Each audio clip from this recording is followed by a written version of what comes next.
Hi friends, welcome to cookhousesamayal.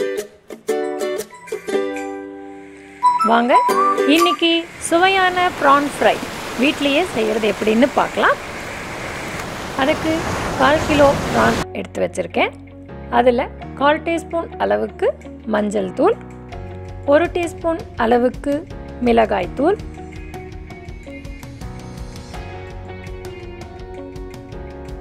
2 teaspoon அளவுக்கு மல்லித்தூள். என்னோட சேனல் ஃபர்ஸ்ட் பார்க்குறதா இருந்தால் சப்ஸ்கிரைப் பண்ணிக்கோங்க, பெல் பட்டன் ப்ரெஸ் பண்ணிக்கோங்க. 1 டீஸ்பூன் அளவுக்கு கரம் மசாலா, 1 டீஸ்பூன் அளவுக்கு உப்பு, 1/2 டீஸ்பூன் அளவுக்கு மிளகுத்தூள் எல்லாத்தையும் சேர்த்துட்டு கலந்து விட்டுறலாம். கொஞ்சம் கலந்ததுக்கப்புறம் இதில் 1 டீஸ்பூன் அளவுக்கு இஞ்சி பூண்டு விழுது இதையும் இதில் நம்ம சேர்த்துடலாம். சேர்த்துட்டு எல்லாத்தையும் நல்லா கலந்து விட்டுடலாம்.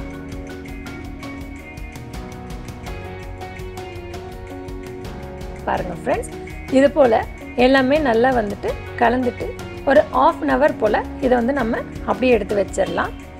1/2 hourக்கு அப்புறம் ஒரு கடாய் வச்சுட்டு கடாய் சூடானதும் கடாயில் 2 டேபிள் ஸ்பூன் அளவுக்கு எண்ணெய் எடுத்துக்கலாம்.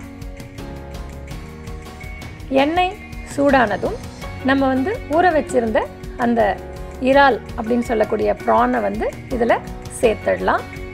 இதை சேர்த்துட்டு 2லேருந்து 3 நிமிஷம் போல் மிதமான சூட்டில் நம்ம வறுத்துக்கலாம். இது தண்ணி எதுவும் தேவைப்படாது. இந்த இறாலில் பார்த்திங்கன்னா விட்டமின் இ, ஏ, B6, B12, minerals, calcium, phosphorus, potassium, niacin அப்படின்னு நிறைய கிடைக்கிது. இதில் ரிச் ஐரன் இருக்கிறதுனால நமக்கு ரெட் பிளட் செல்ஸும் நல்லா இம்ப்ரூவ் ஆகும். இதில் தண்ணி அதனோடதே இருக்கிறதுனால நம்ம எக்ஸ்ட்ரா தண்ணி ஊற்ற தேவையில்லை. ஒரு 2லேருந்து 3 நிமிஷம் போல் எடுத்துகிட்டு நம்ம வெளியே எடுத்துடலாம்.